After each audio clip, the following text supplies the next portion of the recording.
अरुण जी, शर्मा जी, आपसे ही शुरू करूंगा। ये जो वन नेशन वन इलेक्शन निकला है, पुराना जो एक रील है उसको निकाला गया है इस मौके पर, कैसे देखते हैं? आपकी प्रतिक्रिया क्या है, अरुण शर्मा साहब? सर, पिक्चर का नाम जब लुभावना होगा तो उसमें पात्र देखे जाएंगे कि विलन कौन, हीरो कौन, साइड रोल किसका, मेन रोल किसका, भांजी कौन मारेगा, जगह कौन सी होगी।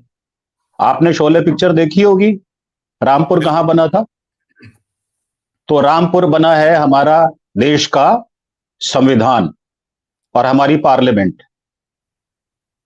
ये तो आज आप किसी रेहड़ी वाले से बात करें, किसी ऐसे व्यक्ति से बात करें जिससे आपकी अपेक्षा ना हो, वो आपको सारे सवालों का जवाब देगा। क्यों?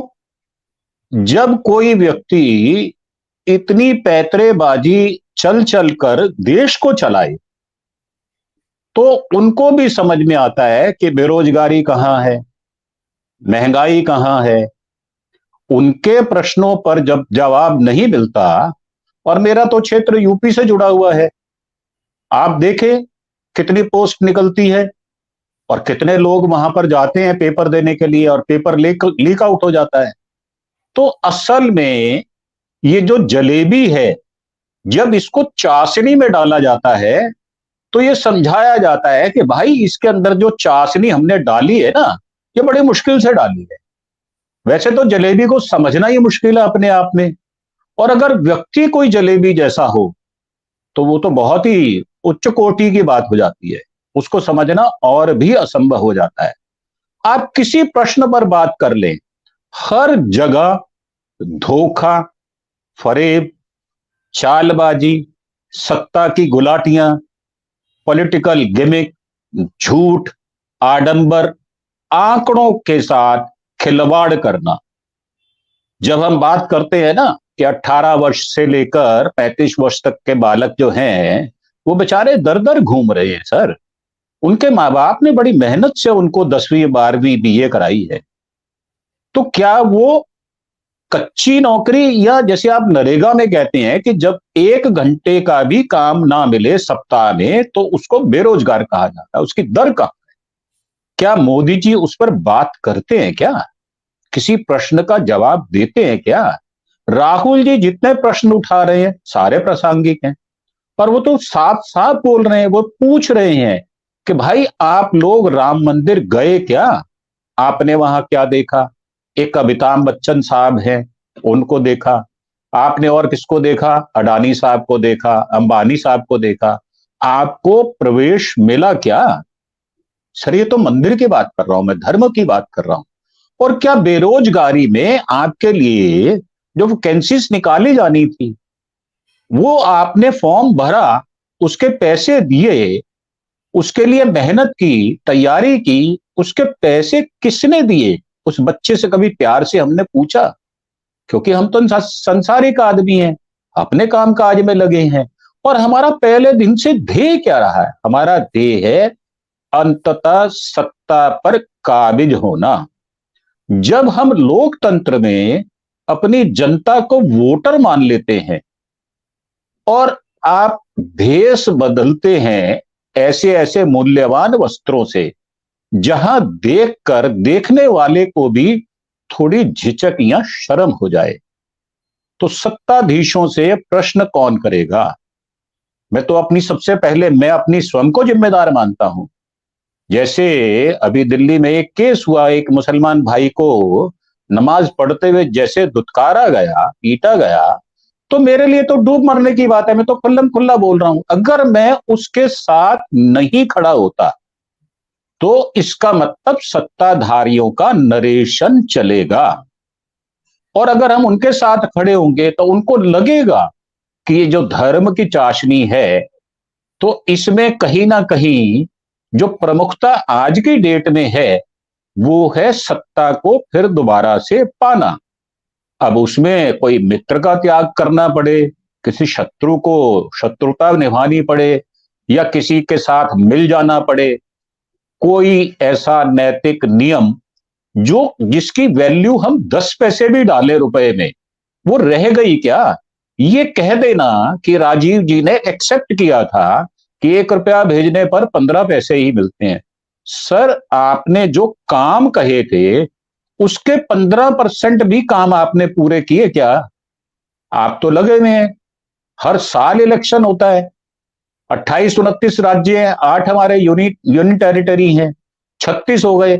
अब 36 को बांट लीजिए आप 5 वर्षों में, 60 महीनों में, तो आपको देख लो हर दूसरे महीने इलेक्शन होता है। इसका मतलब कि हमारे देश में राज्यों के चुनाव की बात की जाए या राज्यसभा के चुनाव की बात की जाए तो हर वर्ष 5-6 राज्यों के चुनाव होते हैं, हर वर्ष आवृत्ति में राज्यसभा के चुनाव होते हैं। जो लोकल सत्ता होती है जिसको म्युनिसिपल कॉर्पोरेशन कहते हैं, या हम बात करते हैं सरपंचों की, पंचों की, तो वहां तो चुनाव चलते रहते हैं, ये तो निरंतर प्रक्रिया है। अब वहां पर हम एक शगुफा ऐसा ले आए कि साहब वन नेशन है हमारा, बिल्कुल बिल्कुल वन नेशन है। हम अपनी सरकार को भारत सरकार भूले से नहीं कहते, हम जानबूझ के कहते हैं। क्या मोदी जी कहते हैं कि मैं भारत देश का प्रधानमंत्री नरेंद्र दामोदर दास मोदी? मुझे तो सुनाई नहीं दिया। आपको सुनाई दिया हो तो आप बताएं। जब वो मानते ही नहीं है, वो तो व्यक्तिवाद के पीछे पड़े हुए हैं। वो ये मानते हैं कि मैं बीजेपी लोकसभा के चुने हुए मेंबर्स का अध्यक्ष नहीं हूं। वो तो साफ मानते हैं कि मैं दे रहा हूं, मैं कर रहा हूं, ये मेरे द्वारा हो रहा है। और अपने नरेटिव को करीब करीब 360 चैनल हैं सर, जो उनके गीत गाते हैं, जो उनकी स्तुतियां पढ़ते हैं।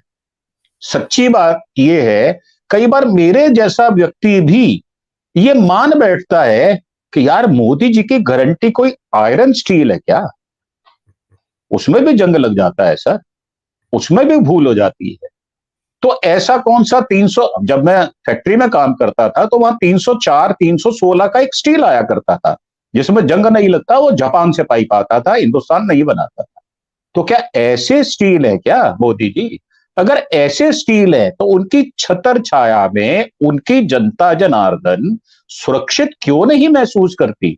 हमारी बहन बेटियां जो हैं वो क्यों अपने आप को परिवार का सदस्य नहीं मानती? एक तरफ आप लिख रहे हैं कि मैं मोदी का परिवार, सर दूसरी तरफ ये लिख रहे हैं कि भाई मैं अपने परिवार का सदस्य हूं, जिस परिवार ने मुझे जन्म दिया उसका भरण पोषण तो मैं कर नहीं पा रहा। तो ये शर्मिंदगी की बात है और इस पर मोदी जी बात नहीं करते। क्यों करें? उनको तो भेजा हमने, आपने सत्ता का भोग भोगने के लिए है, और अभी तो अंतिम चरण है। अब मलाई तो ज्यादा चाटनी पड़ेगी ना, जो सर बच गई है मलाई, चाहे वो 2 महीने की हो, 3 महीने की हो, तो इसमें उनका कसूर निकालना। एक व्यक्ति 10 वर्ष से सत्ता में, केंद्रीय सरकार में है, वो अभ्यस्त हो गया। पहले 12 वर्ष का उनका इतिहास, गुजरात के सीएम रहते हुए क्या क्या बोला उन्होंने, अभ्यस्त हो गए। तो सर सत्ता का जो मद होता है ना, ये बड़ा विचित्र होता है। तो मेरा मानना ये है कि उनसे अपेक्षा करना, शायद हम धरातल पर खड़े होकर बात नहीं कर रहे। हाँ, ये मैं जरूर कहता हूं कि हम जितने जिम्मेदार लोग हैं, जितने की इंटेलेक्चुअल्स लोग हैं, जितने प्रश्न पूछना जानते हैं, वो ज्यादा से ज्यादा प्रश्न करें। जब हम विभिन्नता में एकता कहते हैं और एकता, अनेकता में एकता की बात करते हैं, तो sir one nation one election कैसे हो सकता है? आप मुझे बताएं। एक इलेक्शन करते हैं, स्टेट का 8 चरणों में करते हैं, तो कैसे होगा ये सब कुछ? अरुण शर्मा सर, कैसे देखते हैं? अभी लगातार ये आशंका व्यक्त की जाती है, बार बार ये कहीं बात उठती है देश में, जो बौद्धिक वर्ग है या और भी जो चिंता करते हैं देश के संविधान को लेकर। आपने भी कहा और पैनलिस्ट ने भी कहा कि 24 तो ठीक है, लेकिन इसके बाद बार बार उठता है कि शायद चुनाव फिर देश में नहीं होगा। ये एक, तो ये जो वन नेशन वन इलेक्शन वाला जो मामला मसला है, इसको जोड़े यदि हम कहीं, तो इसमें इसके पीछे कुछ आप देखते हैं? अगर हम दूर की बात की जाए, क्या आपको निकल कर, आप क्या उसमें उस मान से दिखाई पड़ रहा है आपको, क्या होने वाला है आने वाला जो वक्त है देश में? अरुण सर, शर्मा जी। जी सर, मैं आपको अपने जो नित्य कर्म होता है मेरा, दिनचर्या जो होती है, मैं उसकी एक छोटी सी घटना सुनाता हूं आपको। परसों मेरे ग्रैंडसन ने मुझे कहा कि दादू मुझे रेड और ग्रीन कलर चाहिए। तो मैंने अपनी वाइफ को भेजा कि स्टेशनरी की दुकान पे चले जाओ, ले आओ। तो सर उन्होंने जो मुझे दिया वो ये था कि इसमें सारे कलर्स हैं। यहां से मैं आइडियोलॉजी लेता हूं। सर जब दुकानदार छोटे बच्चे को दो रंग नहीं देता तो हम दो रंगी बात क्यों करते हैं? मतलब कि हम वन नेशन करते हैं तो झूठा सच्चा एक तो विपक्ष रखोगे, उसकी भी बात नहीं करते। मैं आपको एक और छोटी सी घटना बताता हूं। आपके जीवन में, मेरे जीवन में, मीनू जी बैठी है उनके जीवन में, हेमंत भाई के जीवन में, दीक्षित सर के जीवन में, वो रोज घटनाएं होती है। सर 24 घंटे होते हैं, 60 मिनट होते हैं, 1440 मिनट होते हैं। कितनी देर हम सोते हैं, कितनी देर हम किस विषय पे काम करते हैं। अगर आपकी मेरी मां बीमार हो जाए तो मुझे हॉस्पिटल भी लेके जाना है। मेरी अगर वाइफ को कोई सामान लाना हो तो मुझे उसके साथ जाना पड़ता है। तो ये एक बाइफ्राकेशन होता है टाइम का। अब मैं इसको जोड़ता हूं आपको देश के साथ। आपके पास भी 1440 मिनट हैं, मोदी जी के पास भी 1440 मिनट हैं एक दिन में। 36 संख्या हो जाती है, 28-29 राज्य है और 8 यूनियन टेरिटरी। अगर ध्यान से देखा जाए, मोदी जी 1440 मिनट काम करें तो मात्र 40 मिनट एक राज्य के लिए आते हैं। एक हमारे जो एक हमारा भाग है, भूभाग, उसमें मात्र 40 मिनट आते हैं, और वो भी रोज। तब जाकर कहीं आप ध्यान दे पाओगे। परंतु होता क्या है? होता ये है कि अभी मैंने देखा कि धर्मांधता का बुखार चढ़ा हुआ है करीब करीब दिसंबर से लेके अब तक। पहले तो 22 जनवरी को राम मंदिर की तूती बोलती रही। अरे सिर माथे पे भाई, हमारे राम इष्ट हैं, हमारे कण कण में समाये हुए हैं, हमारे एक एक शरीर के रोम रोम में बसे हुए हैं। तो हम तो उसकी बात करेंगे, बिल्कुल ठीक कर रहे हो आप। और हमारा धर्म को आप जगा रहे हो, हम तो मान रहे हैं आपके बात का, आपका लोहा मान रहे हैं। पर सर क्या मैं मंदिर में बैठा रहूंगा तो मेरे बच्चों को रोटी कौन देगा? और जो आपने बात कही कि क्या ये एक नरेशन है, सर ये नरेशन है। आपको एक और नैसर्गिक बात बताता हूं। पहले जमाने में, अब तो मैंने पिछले 5-7-8 साल से इंद्रधनुष को निकले नहीं देखा बरसात के बाद, मैंने गोरैया चिड़िया को नहीं देखा सर। तो जब इंद्रधनुष में निकलता है तो वो 7 या 8 रंगों को लिए हुए होता है सर। और उसका संदेश क्या होता है? उसका संदेश होता है कि हम इस देश के रहने वाले एक एक नागरिक इन विभिन्न रंगों में रंगे हुए होने के बावजूद भी हम सभी रंगों से प्यार करते हैं। हम धर्मनिरपेक्षता से प्यार करते हैं। हम कोई ऐसा तो है नहीं कि हम सारे संघ में जाना शुरू कर देंगे। फिर तो ऐसा होगा कि भाई आप जैसे चाइना में एक ही ड्रेस है, रेड कलर है, आप वही पहनो। फिर आप सब संघ की शाखा में जाओ, ध्वज प्रणाम करो। और अगर कोई दूसरे धर्म का आदमी है, और हमारे यहां तो भिन्नता है, हमारे तो 18 पुराण हैं, 4 वेद हैं, 9 श्रुतियां हैं, उपनिषद हैं। तो सर क्या सिर्फ धर्म हमें सब कुछ दे देगा? और क्या जनता ने आपको जो वोट दिया है वो सिर्फ धर्म के लिए दिया है क्या? वन नेशन वन इलेक्शन के लिए आपने वोट मांगा क्या? आप थोप रहे हैं चीजों को, जो कि सर्वथा अनुचित है। और ये नैसर्गिक भी नहीं है सर। मैं आपकी बात को मान लेता हूं, चलो वन नेशन वन इलेक्शन कराओ। सर कश्मीर में और केरल में एक दिन इलेक्शन हो सकते हैं क्या? बेंगलोर में और दिल्ली में एक दिन इलेक्शन हो सकते हैं क्या? मैं आपको एक नैसर्गिक बात बताता हूं। हर वर्ष साल में 2 दिन ऐसे होते हैं जब दिनमान और रात्रिमान बराबर होता है। वो होता है जून और दिसंबर, जून और सितंबर और मार्च। सर ये 3-3 में भी बांटे तो भी 4 होते हैं। अगर एक एक पक्ष को मान लिया जाए, उसके 4 भाग किए जाए, तो भी हमें 4 बार में इलेक्शन कराने पड़ेंगे। और क्या सारी परिस्थितियां एक जैसी हैं क्या? आप देखें, हमारा नॉर्थ ईस्ट जो है, जो हमारी 7 सिस्टर्स हैं, वहां पर भाषा क्या है? क्या हमारे पास इतनी पुलिस, इतनी सीआरपी, इतनी सीआईएसएफ है क्या? हम लगाकर उसको सब कुछ कर लेंगे क्या?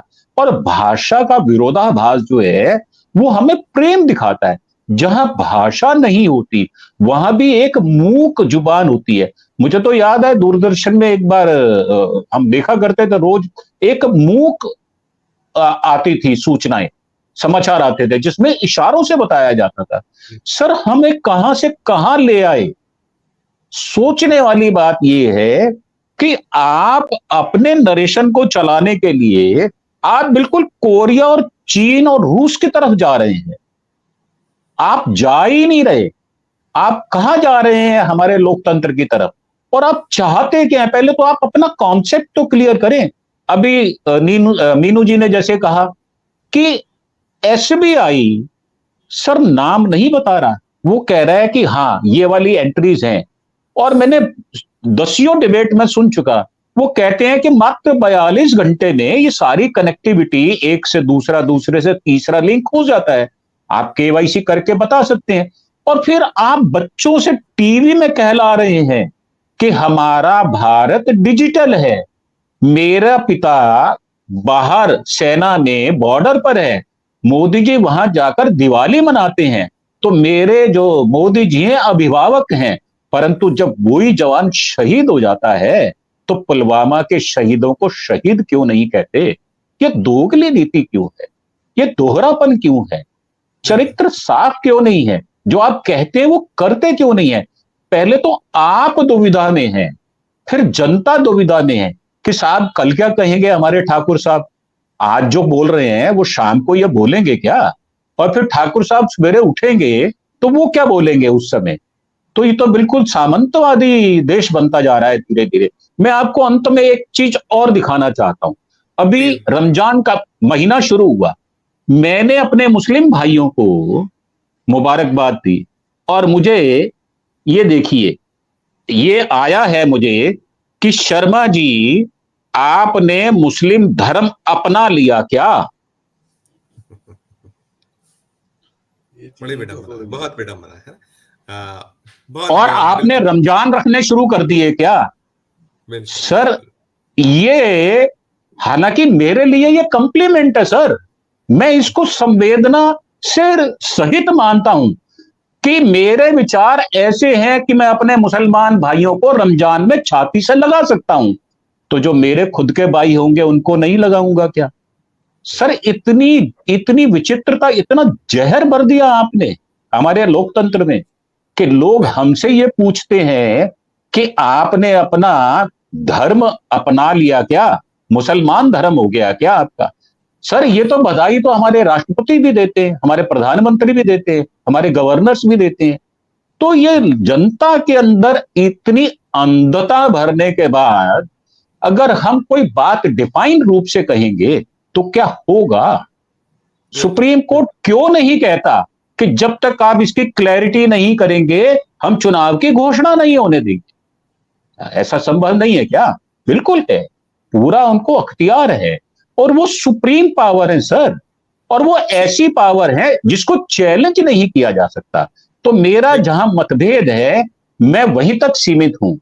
मैं जैसा नहीं कर सकता, मेरे मां बाप ने जो मुझे शिक्षा दी, मुझे जैसा बनाया मैं वैसा रहूंगा। मोदी जी आप ना अगर चलाते हैं नरेशन तो सर मुझे स्वीकार नहीं है, तो मैं विरोध करूंगा जी। बिल्कुल।